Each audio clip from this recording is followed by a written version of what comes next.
How to concentrate on study. আজকে আমরা জানবো যে পড়াশোনায় মনোযোগী আমরা কেমন করে হতে পারি। I think this is the most important topic for young generation. কারণ যুবকদের ম্যাক্সিমাম যুবকদের প্রবলেম হচ্ছে এইটা যে আমরা পড়াশোনায় মনোযোগী হতে পারি না। এই প্রবলেমটা আমাদের মাঝে আছে না নাই? And most of the young people they have asked me about it যে হুজুর কেমনে মনোযোগী হতে পারি, কেমনে কনসেন্ট্রেট করতে পারি। এই প্রশ্ন আমাদের মাঝে আসলেই আছে না নাই বলেন তো? সবার ভেতরে একটা কিউরিয়াসিটি যে হুজুর পড়াশোনায় মনোযোগী কেমন করে হব। তো অনেকেই বলে যে পড়াশোনা করে না যে গাড়ির তলে পড়ে সে, এরকম অনেকেই বলে। আবার অনেকে বলে যে পড়াশোনা করে যে গাড়িতে চড়ে সে। এক একজনের কথার ডায়লগ এক এক রকম। তো একজন টিচার ছাত্রকে বলছে যে শোন, যে পড়াশোনা করে সে গাড়িতে চড়ে। তো ছাত্র বলছে স্যার আপনি সাইকেলে করে আসেন। তো বলছে যে সাইকেলে করে আসি, সবার জন্য সিস্টেমটা আসলে একরকম না, যার জীবনে যেমন আসে আর কি। তো পড়াশোনা নিয়ে অনেক আমাদের কিউরিয়াসিটি, অনেক কথা, অনেক ট্রল, কথার কোনো শেষ নাই। তো আমি যেগুলো বলবো এগুলো আসলে ইসলামিক রুলস, ইসলামিক টিপস কিছু বলবো ইনশাআল্লাহ। চেষ্টা করবেন আমল করার জন্য, ঠিক আছে ইনশাআল্লাহ? দেখেন, জীবনের সবচেয়ে গুরুত্বপূর্ণ পার্ট আপনার জীবনে হচ্ছে you have to protect yourself from any kind of হারাম থিংস। হারাম থেকে বাঁচে যে তার ভেতরে মানসিক শান্তি আসে, আর যার ভেতরে মানসিক শান্তি আসে সে যে কোনো কাজে মনোযোগ দিতে পারে, ঠিক কিনা বলেন? মানসিক শান্তি অনেক বেশি জরুরি। আর গুনাহ করলে মানসিক শান্তি আর থাকে না। যে কোনো গুনাহ হতে পারে, আপনি যে কোনো গুনাহের সঙ্গে কানেক্টেড থাকতে পারেন, কিন্তু আপনি বুঝতেছেন না যে গুনাহের কারণে আপনার মনোযোগটা শেষ, স্থিরতা আপনার ভেতরে নাই। আপনি ব্লু ফিল্ম দেখেন, আপনি অশ্লীল ভিডিও দেখেন, আপনি পর্নোগ্রাফির ভিডিও সারাদিন দেখতেই আছেন, আত্মার যে সুকুন রাহাত এটা আর থাকে না। ফলে কি হয়? মনোযোগ থাকে না। পড়তে বসেছেন বাট আপনি পড়ার ভিতরে মনোযোগী না। এজন্য পড়াশোনায় প্রথম মনোযোগী হচ্ছে যে মনে রাখতে হবে কোরআন থেকে কখনো গুনাহের সঙ্গে নিজেকে জড়িত রাখা যাবে না ইনশাআল্লাহ। একটা হাদিস মাথায় রাখবেন, পড়াশোনা হচ্ছে জীবনের বড় একটা নিয়ামতের জায়গা। শিক্ষা হচ্ছে আমাদের জীবনে বড় একটা নিয়ামত। আমি একটা হাদিস বারবার রিপিট করি, ইযা কুনতা ফি নিয়ামাতিন, যখন তুমি কোনো নিয়ামতের ভিতরে আছো এটাকে কদর করো। ফাইন্না যুনুব তাজিলুন নিআম, যখন কোনো মানুষ অবাধ্য হয়, গুনাহ করে, নিয়ামতটা কেড়ে নেয়, একজন আওয়াজ দিয়ে বলেন তিনি কে? আল্লাহ। পড়াশোনায় মনোযোগ দিতে চাইলে আপনাকে অবশ্যই গুনাহ থেকে বাঁচতে হবে। গুনাহ থেকে বাঁচা ছাড়া কোনো ওয়ে কিন্তু নাই, এক নাম্বার। দুই নাম্বার হচ্ছে পড়ার টেবিলে যখন পড়তে বসেছেন, দিস ইজ মাই টেবিল, আমি পড়তে বসেছি এখন, জাস্ট আমার মনে করেন যে আমি আমার একটা বই খুলেছি পড়ার জন্য। জাস্ট ওই সময় যদি পারেন হয় কিছুক্ষণ কোরআন শরীফ পড়েন অথবা কোরআন শরীফ শোনেন, যে কোনো একটা, হয় পড়েন না হয় শোনেন। এতে করে আপনার মনটা স্থির হবে। কোরআন যেখানে বরকত আছে এটা একটু ট্রাই করবেন, চেষ্টা করবেন। আমিও ট্রাই করি মাঝে মাঝে কোরআন শরীফ পড়ে কাজ শুরু করার জন্য। যখন ফজরের সময় বের হচ্ছেন বাড়ি থেকে 2 পৃষ্ঠা পড়েন, 3 পৃষ্ঠা পড়েন, বাট যতটুকু পারা যায়, as much you can recite, you have to recite, যতটুকু পারা যায় পড়েন। কোরআন যত বেশি পড়বেন জীবনে আল্লাহ বরকত দান করবেন। সুবহানাল্লাহ পড়েন। তাহলে আপনি যখন আপনার টেবিলে বসেছেন পড়ার জন্য, জাস্ট ট্রাই করেন, হয় একটু কোরআন শরীফ শুনুন অথবা পড়েন। রাজি আছেন তো ইনশাআল্লাহ? 3 নাম্বার, পড়াশোনার জন্য পারফেক্ট টাইম হচ্ছে যেটা আমরা কেউ অ্যাপ্লাই করি না, আমরা বুঝি না আসলে। পড়াশোনার জন্য সবচেয়ে পারফেক্ট টাইম হচ্ছে তাহাজ্জুদের সময়। ফজরের আজান যখন হয় তার ঠিক 1.5 ঘন্টা 1 ঘন্টা আগে উঠে যাবেন। This is the most important time, most important time. এর চাইতে বড় নিয়ামতপূর্ণ সময় আর হতে পারে না। এবং এটা আমি কি বলবো, এটাকে আই এম টেস্টেড, আমি অনেকবার দেখেছি এটা আমার জীবনে। আমার মনে আছে যখন এক্সামের সময় আসতো, রাত জাগতাম কম, আগেই ঘুমাতাম, একদম তাহাজ্জুদের সময় উঠতাম। এবং আমি এটা ফিল করেছি, অন্য সময় 4 ঘন্টা 5 ঘন্টা পড়লে যেইটা পেতাম 1 ঘন্টায় তার চাইতে বেশি পেয়েছি। সুবহানাল্লাহ পড়েন।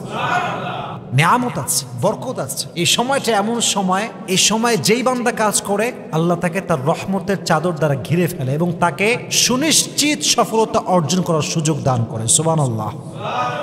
অনেকে দেখবেন এক্সাম আসলে রাত 2টা 3টা পর্যন্ত পড়ে, মনে করে ইয়ার मैंने तो पूरी जिंदगी को तबाह कर दिया, अब तो पढ़ना ही होगा। যা আছে কপালে দেখা যাবে, সকালে পড়, 2টা 3টা পর্যন্ত পড়ে। আর ফজরের নামাজ নাই, আজান শুনে ঘুমাচ্ছে, সকালবেলা পরীক্ষার ঘন্টা দিয়ে দিয়েছে, ও এখনো ঘুমায়। আচ্ছা বলেন তো, এই ছাত্র জীবনে ভালো কিছু করতে পারবে? রাইট টাইমে ঘুমিয়ে যাও, ঠিক তাহাজ্জুদের সময় উঠে পড়ো, 2 রাকাত তাহাজ্জুদও পড়ো, পড়াশোনাটাও করো, ফজর নামাজ জামাতের সঙ্গে পড়ো। দেখবা যা পড়েছো তুমি, আল্লাহ তোমার ঘিলুতে ঢুকাই দিবে। সুবহানাল্লাহ পড়ো। এই জন্য আমরা তাহাজ্জুদের সময় পড়বো। রাজি আছেন তো ইনশাআল্লাহ? আচ্ছা, 4 নাম্বারটা হচ্ছে, এটা মনে করেন দুনিয়াবি নিয়ম, দুনিয়াবি রুল আর কি। হ্যাঁ, রুলসটা হচ্ছে দিস ইজ দ্য ফোন। যখনই যাবেন পড়ার টেবিলে, এটার থেকে একটু দূরত্ব মেনটেন করেন, ডিস্টেন্স মেনটেন করেন যতটুকু পারা যায়। You have to try your best. It's because যখনই ফোনটা আপনার কাছে আছে, সামওয়ান ইজ টেক্সটিং মি, দিচ্ছে মনে হয় কেউ মেসেজ, দেখ না কে দিল। আবার একটা ফটো আপলোড দিয়েছেন, মনে হবে যে কেউ মনে লাইক মারলো একটা, কেউ মনে কমেন্ট দিল একটা, দেখি না চেক করি। ওই যে আপনি ঢুকলেন একটা কমেন্ট চেক করতে, ফের তো আপ খো গয়ে, কাহা খো গয়ে কিসি কো পতা ভি নেই হ্যায়, কোথায় গেছে হারায়। একটা কমেন্ট পড়তে গিয়ে স্ক্রল করতে করতে চলে গেছে, হারায় গেছে। এরকম হয়। ফোনটা জিনিসটাই হচ্ছে এরকম, অ্যাপসের অভাব নাই। টিকটক আছে না? আচ্ছা, ভাবছেন কখনো টিকটককে টিকটক কেন বলা হয়? আমি আপনাকে বুঝাচ্ছি। দেখেন, এখানে আমার একটা ঘড়ি আছে, এই দেখেন ঘড়ি ঘুরতেছে। দেখবেন ঘড়ি কাটা যখন ঘোরে, এরকম একটা আওয়াজ আছে না? দেখবেন টিকটক টিকটক টিকটক। আপনি যখনই টিকটকে ঢুকবেন, এত শর্ট ভিডিও স্ক্রল করবেন, টিকটক টিকটক। যতবার আপনি স্ক্রল করছেন, আপনার জীবনের সবচাইতে গুরুত্বপূর্ণ নিয়ামত সময় নষ্ট হচ্ছে। ঠিক কিনা বলা? হারায় যাবেন, আপনি খুঁজে পাবেন না কোনো কুল কিনারা। এই জন্য যখনই পড়তে বসেছেন, abstain yourself from it, বাস দূরত্ব মেনটেন করেন, নিজেকে একদম দূরে রাখেন। পারবেন তো ইনশাআল্লাহ? ফোন থেকে দূরে রাখেন নিজেকে, একদম গুছায় ফেলেন। তবে হ্যাঁ, আপনি ফেসবুক ইউজ করেন, আপনি করেন, কোনো সমস্যা নেই। ফেসবুক চালান, আপনি ইউটিউব চালান, আমার কোনো আপত্তি নেই। বাট মাথায় রাখবেন, বিশেষ কিছু সময়, আসর সময় ফাঁকা আছে, আমি ঠিক আছে ফেসবুক চালাম, কোনো সমস্যা নাই। বাট মাগরিবের পরে আমার পড়ার সময়, আমি সে সময় কেন ফেসবুক চালাবো? আমি কেন উল্টাপাল্টা কাজ করব? কাজের সময় কাজ, খাওয়ার সময় খাওয়া, ঘুমের সময়। এটাই পৃথিবীর নিয়ম। এটা যে করবে সে সফল হবে। এই জন্য পড়তে বসার সময় ফোনটা কাছে রাখবেন না। রাজি আছেন তো ইনশাআল্লাহ? আচ্ছা, এবং সর্বশেষ বিষয়টা, এটা আই থিঙ্ক কেউ বলেও না আর কেউ বলবে না, এটা খুবই স্বাভাবিক। এবং না বলার অনেক কারণ আছে, কারণ অনেকে এই বিষয়টা কানেক্ট করতে পারে, যেটা আমি এখন বলবো, এবং এটা আমার লাস্ট কথা। জীবনে যদি পড়াশোনায় মনোযোগী হতে চাও, মাথায় রাখবা, কারো প্রতি মায়া রাখতে পারবা না। মানুষের প্রতি মায়া তোমাকে কোনো কাজে মনোযোগী হতে দিবে না। এই মায়াটা হচ্ছে চুম্বকের মতো, সারাক্ষণ হৃদয়ে লেগে থাকে। যখনই পড়তে বসবা, তার কথা মনে পড়বে, খেতে বসবা, তার কথা মনে পড়বে, কোথাও যাবা, তার কথা মনে পড়বে।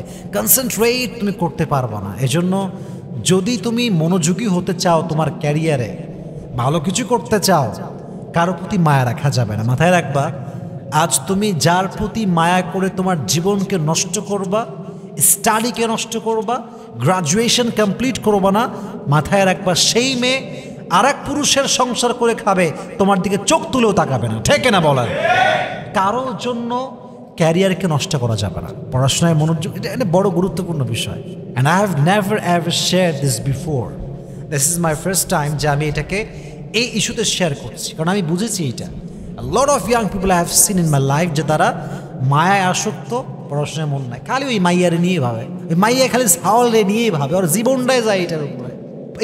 এই যে বইটা খুলছে এমনি, এই বইয়ের মধ্যেও ফোন নিয়ে চ্যাটিং চলতেছে, কিন্তু মন নাই। তো মনটা যদি স্থির করতে চান, মায়া রাখা যাবে না। মায়া চায়া কাটায় সব উদ্ধার করে পড়তে বসেন, দেখবেন পরে অবশ্যই মনোযোগ আসবে কি আসবে না। তাহলে বোঝা গেল যে কথাগুলো বললাম, অবশ্যই ট্রাই করবেন। টেবিলে বসে কোরআন শরীফ পড়তে পারেন, শুনতে পারেন, পাশাপাশি আপনারা ফোনটাকে দূরে রাখবেন। ঠিক আছে ইনশাআল্লাহ? আর পড়তে বসবেন, সবচাইতে গুরুত্বপূর্ণ সময় কোনটা বললাম বলেন তো? সবাই বলেন কোন সময়? তাহাজ্জুদের সময়। আল্লাহ আমাদের সবাইকে পড়াশোনায় বরকত দান করুন। সকলে পড়া আমিন।